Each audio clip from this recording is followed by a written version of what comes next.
নমস্কার বন্ধুরা, আজ বানাবো এই কাঁচা টমেটোর বাটি পোড়া।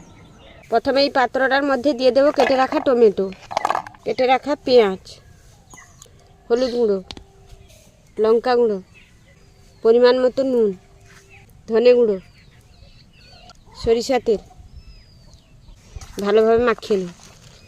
সরিষা বাটাটাও দিয়ে দেব, দিয়ে ভালোভাবে মাখিয়ে নেব।